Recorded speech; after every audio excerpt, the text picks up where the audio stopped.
오늘 말씀은 호세아서 강의 이제 29번째 말씀으로 이제 중심 구절은 이제 14절 말씀이 되겠는데요. 거기 이제 14절 말씀을 보게 되면 이런 말씀이 있습니다. 내가 그들을 무덤의 권세에서 속량하며, 무덤의 권세에서 속량하며, 이것이 이제 오늘 호세아서 강의 29번째 말씀의 제목이 되겠습니다. 그래서 이제 여러분들이 이제 내가 그들의 무덤의 권세에 속량하며라는 이런 제목으로 볼 때 이것이 어떤 의미를 담고 있는 것 같습니까? 바로 구약 성경에서 이 부활에 관한 진리를 가장 명확하게 선포하고 있는 말씀이 오늘 호세아서 13장 14절 말씀이 이제 되겠습니다. 우리가 이제 통상 이제 고린도전서 15장 그러게 되면은 뭐라고 부릅니까? 부활장이다라고 이렇게 부르기 때문에 거기 이제 15장 55절 말씀에 보면은 오 사망아 너의 쏘는 것이 어디 있냐? 오 무덤아 너의 승리가 어디 있느냐라고 해서 오 사망아 오 무덤아라고 이렇게 사도 바울이 표현하고 있는데 이 말씀이 어디서 인용을 했냐면 오늘 본문 13장 14절 말씀에도 보게 되면은 거기 하반절에 이렇게 돼 있죠. 오 사망아 내가 내 재앙이 되리라 오 무덤아 내가 내 파멸이 되리라 라고 이렇게 되어 있어서 여러분들이 고린도전서 15장 이제 55절 말씀을 가보게 되면 거기에 관주 성경이 있으면 관주에 호세아서 13장 14절이 이제 연결이 되어 있는 것을 여러분이 이제 알 수가 있을 것입니다. 아무튼 이렇게 주님께서는 구약 성경 곳곳에 신약뿐만이 아니라 구약에서도 부활에 관한 진리를 선포해 놓고 계십니다. 그런데 그러면 여기 이제 호세아서 13장 전체에서 말씀하고 계신 이 부활에 관한 진리는 어떤 부활을 이야기하는 걸까요? 바로 우리 개개인에 관한 부활을 의미할까요? 아니면 이스라엘 민족의 민족적인 부활을 이야기할까요? 바로 이스라엘 민족의 민족적인 부활을 의미하고 있는 말이다라고 그 차이점을 여러분들이 좀 이렇게 이해하시면 되겠습니다. 이처럼 성경은 이스라엘은 민족 단위로 이제 다루시고 계시고 교회는 개인 단위로 이렇게 성도 개인으로 이렇게 이제 다루시는 말씀들을 우리가 많이 이제 볼 수가 있습니다. 특별히 오늘 이제 호세아서 13장 7절에서 이 16절 말씀 같은 경우는 과거 역사에서 있었던 일들만 다루는 것이 아니라 앞으로 이제 7년 환란기까지 또 천년왕국까지 일어날 모든 미래에 있는 일들을 다루는 말씀들이 담겨 있기 때문에 여러분들이 지금 읽으면서 자세히 보지 않으면 굉장히 이 말씀이 쉽지 않은 그런 어려운 말씀 중에 하나이기 때문에 오늘 말씀을 그런 대언적인 관점, 예언적인 관점에서 이 말씀을 좀 함께 들어주시면 굉장히 큰 유익이 있으리라고 이렇게 믿습니다. 자, 이제 우리가 그러면 본문을 이제 한번 들어가 보겠습니다. 7절과 8절 말씀 함께 읽겠습니다. 그러므로 내가 그들에게 사자같이 되고 길가의 표범같이 그들을 지켜보리라.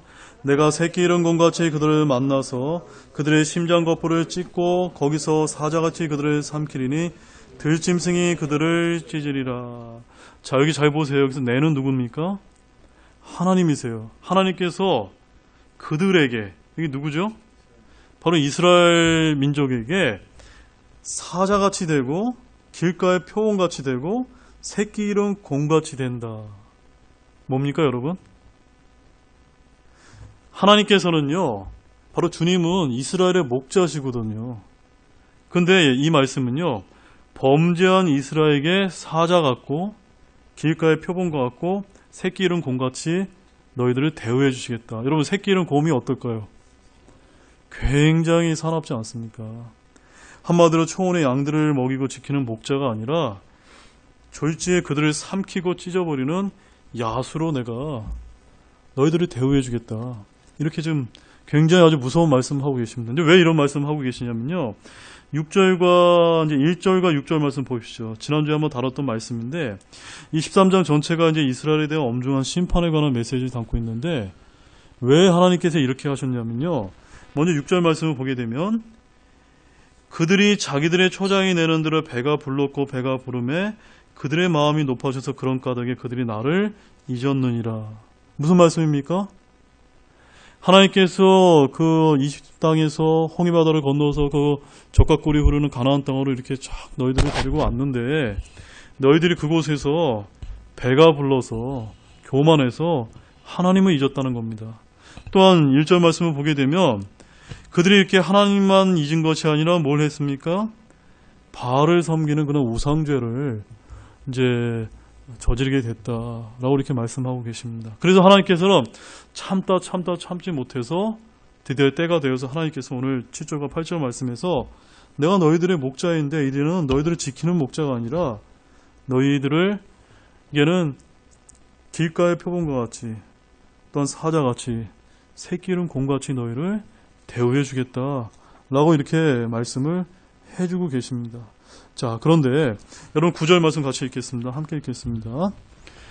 오 이스라엘아 내가 내 자신을 파멸시켰거니와 내 도움은 내게 있느니라. 근데 그 이스라엘을 그렇게 만드는 것은요, 하나님께서 그렇게 만드신 것이 아닙니다. 여기서 우리가 생각할 건 뭐냐면 하나님께서는 지금 여러분들도 각자를 어떤 환경 가운데 인도하셔서 복음을 듣게 하시고 구원받게 하시고 하나님께서 선한 가운데로 인도하시고 계시다고 여러분 그렇게 믿고 계십니까? 근데 여러분들이 때로는 내가 뭔가 안 좋은 상태에 빠져든 것 같이 느껴질 때가 그런 환경 가운데 처할 때가 있다는 겁니다. 누구 때문입니까? 하나님 때문입니까? 아니라는 겁니다. 나 때문이라는 겁니다. 오늘 본문 말씀에 보게 되면은 하나님께서는 이스라엘이 스스로 자신을 파멸시켰다라고 말씀하고 있습니다. 그래서 우리는 사람들 중에서도 마찬가지로 자기를 학대하고 자기를 파멸시키는 자들을 주변에서 우리가 많이 볼 수가 있습니다. 그래서 사람들은 주로 어떻게 합니까?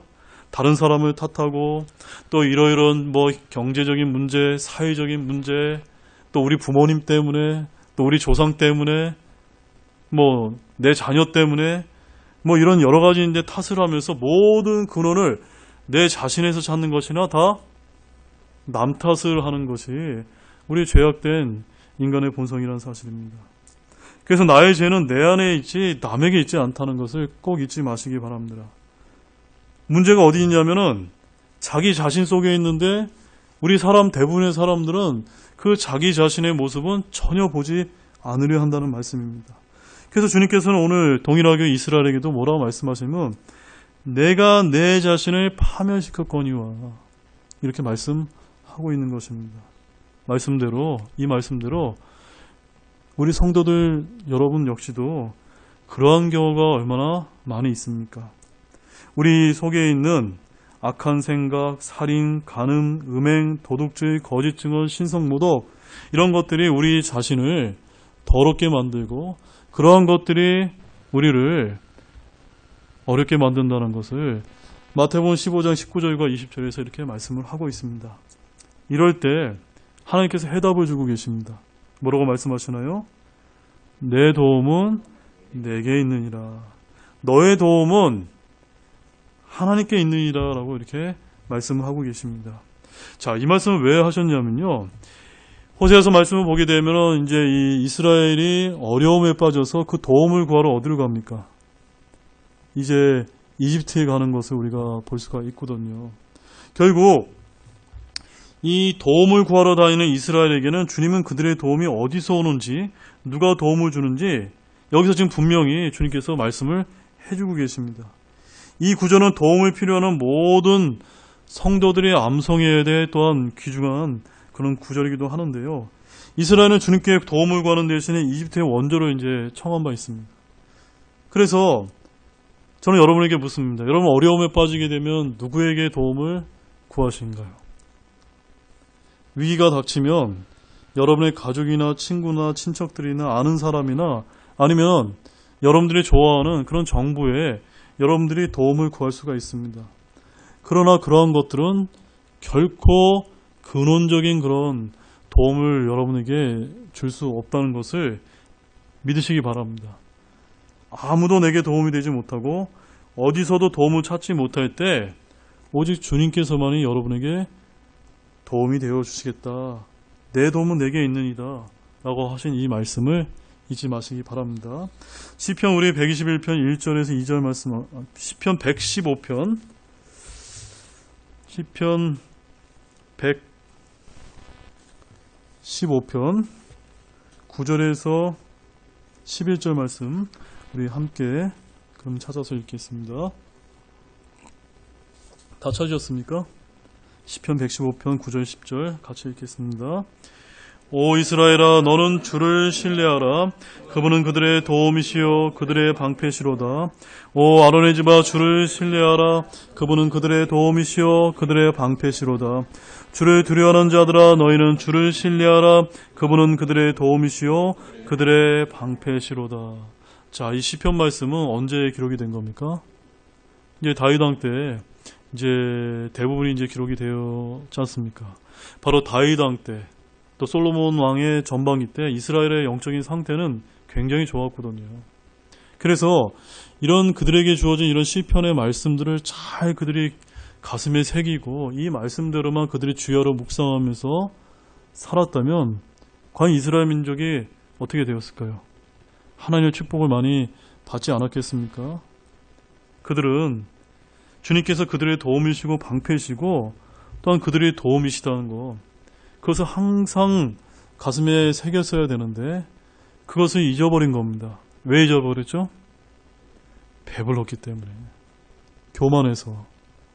그래서 저와 여러분들이 항상 잊어서는 안 되는 건 하나님께서 그 다윗 왕 때처럼 그 40년 동안 그 평화의 시기를, 아주 이스라엘 역사상 가장 강성하고 평화의 시기와 또 솔로몬의 전반기 때 그 어마어마한 그런 축복들을 이렇게 그 민족과 그 나라에게 부어주실 때 그들이 하나님께 겸손하게 이 말씀들을 구했다면 계속해서 하나님의 은혜에서 떨어지지 않았을 것입니다.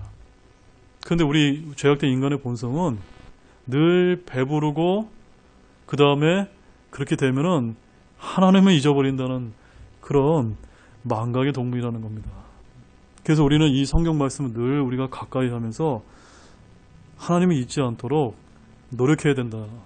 그래서 제가 여러분들에게 매일 아침마다 묵상 말씀 전해드리는 거 가볍고 간단한 말씀이면 결코 사소하게 생각하지 마시고, 이렇게 매일매일 내가 말씀 안에서 가까워지는 삶이 우리에게 얼마나 복되다는 거, 이런 것을 꼭 감사하게 여기는 여러분이 되시기를 원합니다.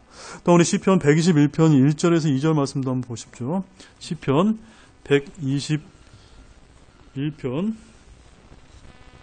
1절 2절 말씀. 자, 우리 성도분들이 항상 살아가면서 우리가 한번 가슴속에 새겨야 될 또 다른 그런 말씀입니다. 함께 읽겠습니다. 내가 산들을 향하여 눈을 들리니 나의 도움이 거기서 오는도다. 나의 도움이 하늘과 땅을 만드신 주로부터 오는도다. 이 말씀은요, 제가 여러분에게 부탁을 드립니다. 우리의 시선은 어디에다 고정을 해야 됩니까? 주님께 고정을 해야 되거든요. 이사야서 말씀에도 주님께 고정하는 그런 것에 대한 말씀을 하고 있거든요. 우리가 어려움에 빠졌을 때 내가 산들을 향해서 눈을 돌릴 때 어떤 사람들은 다리가 보입니다. 강 밑이 보입니다. 그러면 안 돼요.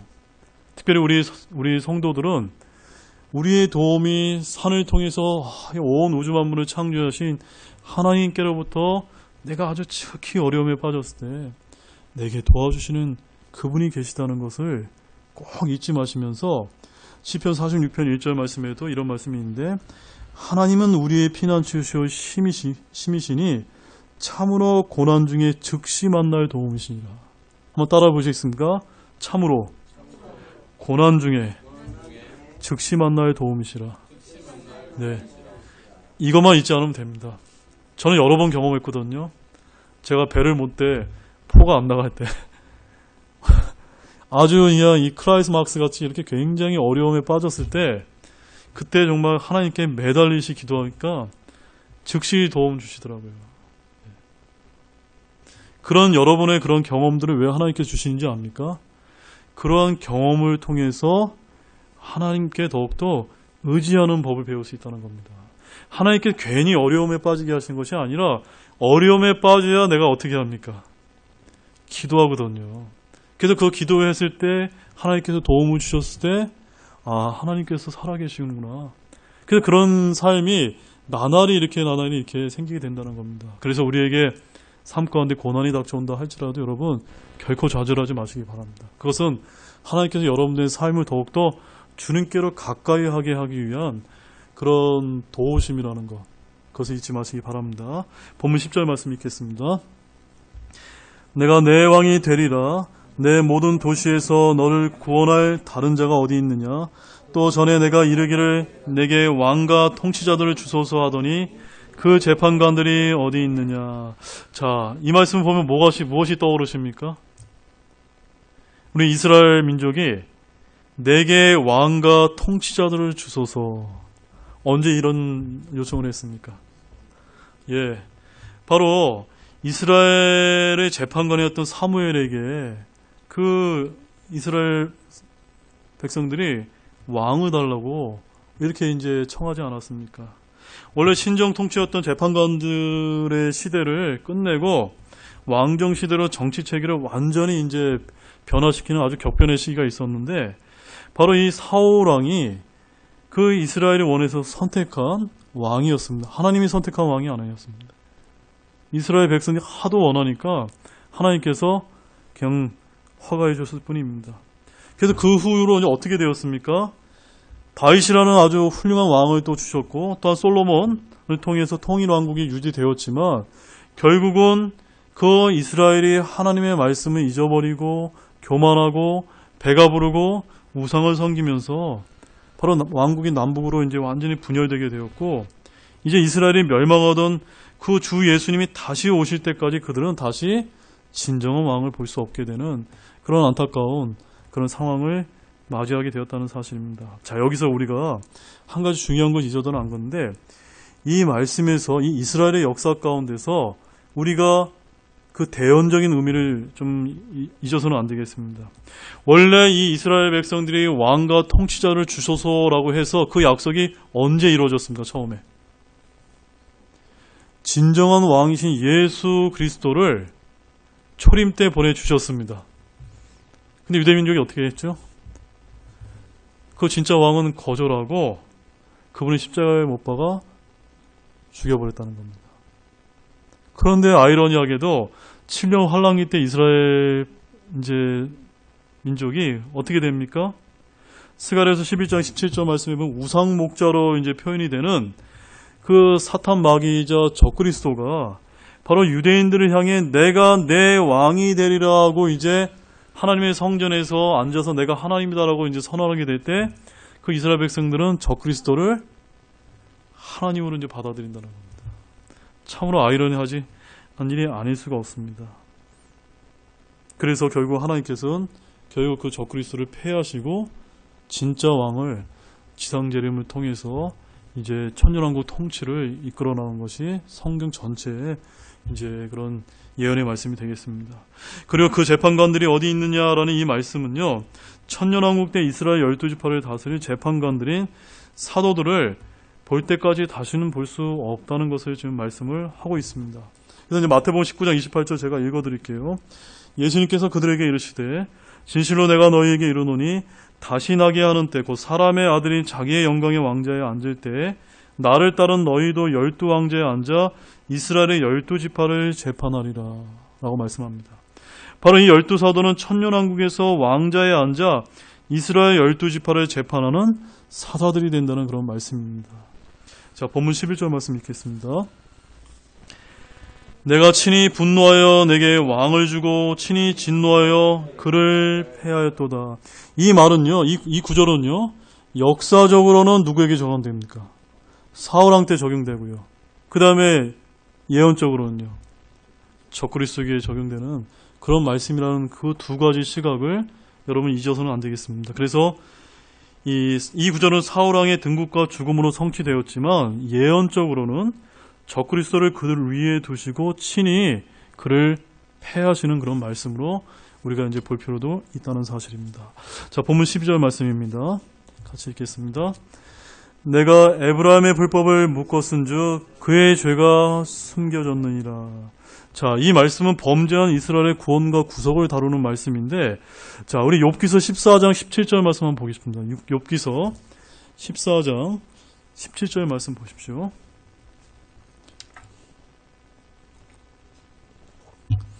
욥기서 14장 17절 말씀에 오늘 본문 12절 말씀과 관련된 더 자세한 말씀이 담겨 있습니다. 차례선 같이 읽겠습니다. 주께서는 내 범법을 자루에 담아 봉하시고 내 불법을 꿰매시나이다.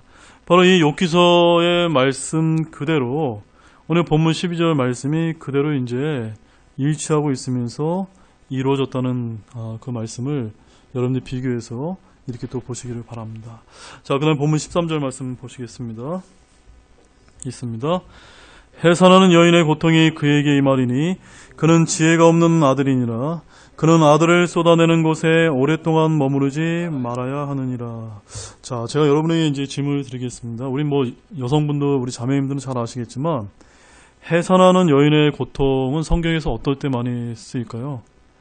바로 극심한 고통과 고난을 이제 뜻할 때 성경에서 이제 많이 표현하고 있고, 특별히 이 해산하는 여인의 고통은 언제 쓰이고 있냐면 야곱의 고난의 때라고 불리는 바로 7년 환란기와 관련돼서 많이 이제 쓰이는 말씀입니다. 자, 그 말씀 한번 보겠습니다. 데살로니가 전서 5장 3절 말씀입니다. 데살로니가 전서 5장 3절 말씀입니다. 찾으셨습니까? 자, 그러면 같이 읽겠습니다.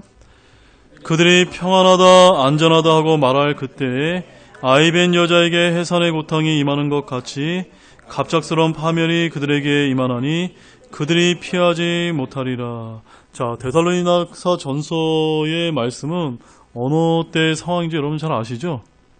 바로 이때 이 해산하는 여인의 고통은 바로 이제 야곱의 고난의 때로 알려진 그때를 지금 가리키는 말씀입니다. 그런데 이 해산하는 여인의 고통이 지금 누구에게 지금 임하고 있습니까? 여기 보면은 그에게, 본문 말씀에 보면은 해산한 여인의 고통이 그에게 임하리나라고 해서 바로 그는 하나님의 아들로서 이스라엘을 이제 뜻하고 있습니다. 그래서 여러분 이제 성경을 이제 보실 때 이스라엘은요, 때로는 아들로 표현할 때도 있고 때로는 여자로도 이제 표현할 때가 있는데, 특별히 여기서는 무엇으로 표현됐습니까? 아들로서 이제 표현이 되고 있습니다. 그래서 본문의 말씀에 보게 되면 해산하는 여인의 고통이 그에게 임하니니 그는 지혜가 없는 아들이니라라고 한 이 말씀은 누구를 가리킨 겁니까? 바로 범죄 타락해서 하나님으로부터 극심한 고난의 때를 겪게 될 그 이스라엘을 가리키는 말씀입니다. 이스라엘은 어느 날 한날의 민족으로 태어났고요. 장소는 예루살렘인데 대환란 때 예루살렘은 영적으로 소돔과 고모라로 불리다가 이제 아이들을 쏟아내게 됩니다. 바로 지혜가 없는 아들이라고 말한 것은요, 7년 대환란 때 예루살렘에 있어서는 안 되기 때문이라는 말씀입니다. 주님은 유대에 있는 자들은 뒤로 돌아보지 말고 바로 적그리스도가 등장하게 될 때 유대인들은 예루살렘을 떠나서 산으로 다 도피하라라고 이렇게 마태복음 24장 20절에서 우리 이미 다 배우지 않았습니까? 바로 그 말씀이 오늘 본문에서 나오는 것처럼 너는 아이들을 쏟아내는 곳에 뭐라고 말씀하고 있죠? 오랫동안 머무르지 말아야 하느니라. 바로 이 말씀은요, 7년 환란기 때 일어나게 될 그 유대인의 그 때를 지금 가리키는 그런 대연적인 의미를 갖고 있는 말씀으로 우리는 이해해야만 됩니다. 자, 본문 14절 말씀입니다. 내가 그들을 무덤의 권세에서 속량하며 사망으로부터 구속하리니 오 사망아 내가 내 재앙이 되리라. 오 무덤아 내가 내 파멸이 되리라. 뜻을 돌이키는 것이 내 눈을 떠나 숨으리로다. 자, 이 말씀은 제가 사도 바울이 어디서 인용을 했다고 말씀드렸죠? 고린도전서 15장 55절 말씀에서 오 사망아 너희 쏘는 곳이 어디 있냐, 오 무덤아 너희 승리가 어디 있느냐라는 그 말씀에서 인용했다라고 말씀을 드렸습니다. 바로 이 사도 바울이 인용한 고린도전서 15장 말씀은 저와 여러분 같은 신약 성도의 부활과 휴거에 관한 그런 말씀이거든요. 그런데 오늘 본문 14절의 말씀은 우리 신약 성도의 휴거와 부활에 관한 말씀이 아니라 누구에 관한 말씀입니까? 바로 이스라엘의 민족적인 부활과 또한 환난 성도들의 휴거와 부활에 관한 말씀임을 잊지 마시기 바랍니다. 지금 우리가 계시록 바로 알기 말씀을 통해서 환난 성도의 휴거와 부활에 관한 지금 말씀 계속 배우고 있죠. 바로 그것이 함께 지금 등장하고 있는 것입니다. 자, 우리 에스겔서 37장 말씀 한번 가보시죠. 에스겔서 37장. 에스겔서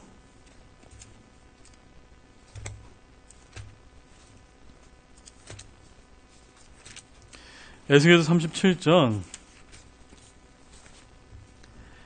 1절 말씀을 보게 되면은 이제 하나님께서 이 대언자 에스겔에게 마른 뼈들의 환상을 이제 보여주시거든요. 그래서 1절 말씀을 보게 되면 주의 손이 내 위에 임하사 주의 영 안에서 나를 데려다가 뼈가 가득한 골짜기 한가운데 두시고 라고 했는데 2절 말씀을 보게 되면 그 뼈들이 어떻게 표현되고 있습니까? 심히 말랐다. 심히 말랐다라고 이렇게 표현을 하고 계십니다. 그런데 4절 말씀 하반절에 보면 이 뼈들 위에 대언하고 그것들에게 이르길 오 너희 마른 뼈들아 주의 말씀을 들으라 라고 이렇게 말씀을 했더니 5절 하반절에서 내가 하나님께서 숨을 너희 속에 들어가게 하리니 너희가 살리라 라고 말씀하셨습니다. 그래서 그 하나님의 숨을 불어넣어 주자 10절 말씀에서 어떻게 됐습니까? 같이 읽겠습니다. 이에 내가 그분께서 명령하신 대로 대언하였더니 숨이 그들에게 들어가매 그들이 살아서 자기 발로 서는 심히 큰 군대더라. 이 큰 군대가 누구를 가리키는 말입니까? 바로 이스라엘의 민족적인 회복을 가리키는 말이거든요. 우리가 일반 교회를 다니게 되면은 믿음이 없는 사람이 마른 뼈같이 이렇게 됐다가 하나님의 숨을 불어넣어서 큰 군대같이 이렇게 일어서라 이런 말씀 많이 우리가 듣거든요. 절대 그 말씀 아닙니다. 이 말씀은 교리적으로 이스라엘의 민족적인 이제 부활을 뜻하는 그 말씀입니다. 왜 그러냐면 11절 말씀 보시죠. 같이 읽겠습니다. 그때 그분께서 내게 이르시되 사람의 아이들아 이 뼈들은 이스라엘의 온 집이니나 보라 그들이 이르기를 우리의 뼈들은 말랐고 우리의 소망은 없어졌으며 우리로 말하건대 우리의 몸의 부분들은 끊어졌다 하느니라.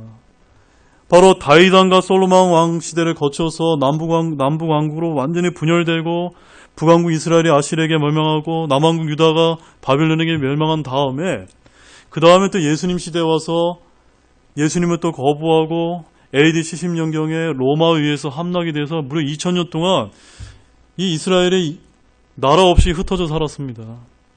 바로 그들의 뼈는 심히 말랐었습니다. 전혀 살았다고 표현할 수 없었는데 하나님께서 마지막 때가 되었을 때 큰 군대로서 그들을 다시 살려주신다는 겁니다. 그래서 여기 큰 군대의 말은 11절 말씀에 이 뼈들은 이스라엘의 온 집이다라고 해서 바로 이스라엘임을 분명하게 말씀을 하고 있습니다. 그런데 이제 중요한 것은 12절과 13절 말씀입니다. 같이 이어서 읽겠습니다. 그러므로 그들에게 대언하여 이르기를 주 하나님이 이같이 말하노라. 보라 오 내 백성아 내가 너희 무덤들을 열고 너희로 하여금 너희 무덤들에서 나오게 하며 너희를 이스라엘 땅으로 데려가리라. 오 내 백성아 내가 너희 무덤들을 열고 너희를 너희 무덤들에서 데리고 올 때에 내가 주인 줄을 너희가 알리라. 바로 이 에스겔서 37장 12절과 13절 말씀이 바로 오늘 본문 우리가 읽었던 14절 말씀과 그대로 이제 일치되는 아주 귀중한 말씀이 아닐 수가 없습니다. 14절 말씀 다시 한번 읽어볼까요? 같이 읽겠습니다. 내가 그들을 무덤의 권세에서 속량하며 사망으로부터 구속하리니 오 사망아 내가 내 재앙이 되리라. 오 무덤아 내가 내 파멸이 되리라. 뜻을 돌이킨 것이 내 눈을 떠나 숨으리라. 바로 하나님께서는 마지막 심판과 징계에 대한 말씀을 하시기 전에 이런 민족적인 회복과 부활에 관한 약속의 말씀을 지금 해주고 계십니다. 자, 그 다음에 15절 말씀, 본문 15절 말씀 같이 읽겠습니다. 그가 비록 자기 형제들 가운데서 열매를 맺을지라도 동풍이 오리니 곧 주의 바람이 광야에서 올라오매 그의 근원이 마르고 그의 샘이 말라버리라. 그가 모든 아름다운 그릇의 보물을 논약하리라. 자, 이제 하나님께서 심판을 이야기하십니다. 이스라엘이 비록 자기 형제들 가운데서 열매를 맺는다 해도 동풍이 온다는 말씀입니다. 동풍은 뭘 뜻하냐면요, 식물을 말라버리는 뜨거운 바람으로 농작물을 죽이는 그런 바람입니다. 근데 그 바람이 여기서 뭐라고 표현하고 있습니까? 주의 바람이다. 주의 바람이다 라고 표현하고 있습니다. 왜 주의 바람이라고 표현했냐면요, 이는 주께서 이스라엘 위에 불게 한 그런 바람이다 라는 표현입니다. 광야의 뜨거운 열기를 안고 이스라엘 위로 불어오는 이 바람으로 말미암아 이스라엘이 어떻게 되었습니까? 그의 근원이 마르고 그의 샘이 말라버리라. 아까 우리가 에스겔서 37장에서 봤던 것은 그 뼈가 심히 말랐다와 같은 그 말씀과 상당히 아주 매칭되는 그런 말씀이 아닐 수가 없습니다. 본문 16절 말씀입니다. 마지막입니다. 함께 있습니다. 사마리아가 자기 하나님을 반역하였으므로 황폐하게 되리라. 그들이 칼로 말미암아 넘어지리니 곧 그들의 어린 아기들은 산산조각 나며 아이를 뵌 그들의 여인들은 배가 갈라지도다. 이 말씀은 역사적으로 또한 예언적으로 두 군데 다 적용할 수 있는데, 역사적으로는요, 아시리아에게 이제 멸망을 당해서 그 아시리아 이주 정책을 통해서 사마리아에 있던 사람들 모두 포로로 잡혀가 버렸습니다. 문자 그대로 그 땅은 황폐하게 되었고요. 그 아시리아의 침략이 얼마나 끔찍했냐면요, 뭐라고 표현되고 있습니까? 어린 아기들이 산산조각나고 아이를 뵌 여인들이 배가 갈라졌습니다. 정말 끔찍하지 않습니까? 그런데 이 일이, 이 역사적인 사건이 언제 또 이루어집니까? 바로 7년 환란기 때, 대환란 때 또다시 그런 이스라엘에게 임하게 될 것이고, 이 극심한 그런 재앙이 임하기 전에 하나님께서는 너희가 민족적으로 부활하게 될 것, 회복하게 될 것도 하나님께서 같이 동시에 약속하고 계시다는 말씀입니다. 자, 이제 결론을 맺겠습니다. 이 호세아서 13장은 이스라엘에 대한 엄중한 심판 메시지로 이제 끝나고 있는데요. 주님께서는 13장 하반절에서 분명 이스라엘의 회복을 약속하셨지만 그 민족의 죄악의 대가는 처절한 징계로서 그들의 자녀와 후손에까지 이어지고 있는 말씀을 우리가 보게 되었습니다. 이 모든 원인들은요, 6절에서 그들의 배가 불러 교만해져서 하나님을 잊었고 그로 인해 1절처럼 바알 등의 우상을 그들이 섬겼기 때문입니다. 이를 통해서 저와 여러분들이 얻을 교훈은 무엇일까요, 여러분? 어떤 교훈을 얻으셨습니까? 지금 우리가 누리고 있는 이 풍요와 이 배부름, 이런 환경에 대해서 저와 여러분들이 결코 불평해서는 안 된다는 것입니다.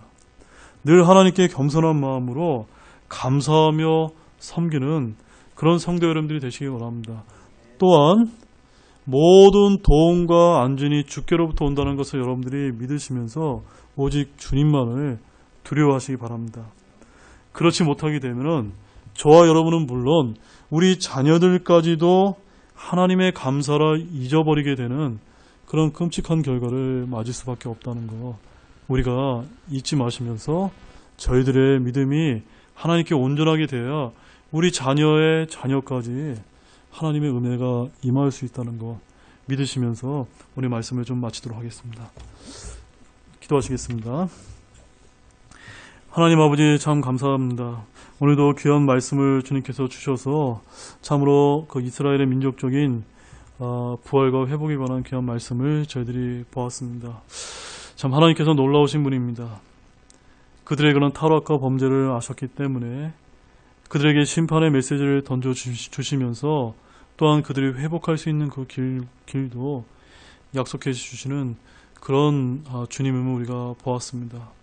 오늘 우리가 말씀을 통해서 우리의 삶 가운데 때로는 어려움이 닥친다 하더라도 우리의 안에 어떤 문제와 죄가 있기 때문에 빨리 내 자신의 문제를 자각하고 하나님께 들고 나가서 회개하며 모든 도움이 하나님께로 온다는 것을 저희들이 깨닫고 오직 눈을 들어서 주님만을 바라볼 수 있는 그런 성도 여러분이 될 수 있도록 도와주시기 바랍니다.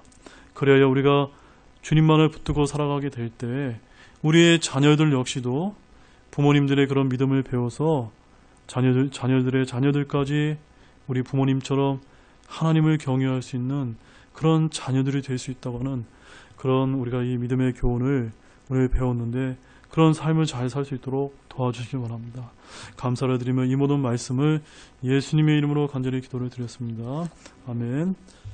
잠깐 여러분 오늘 들은 말씀을 통해 각자 기도하시고 오늘 수요 기도를 마치겠습니다.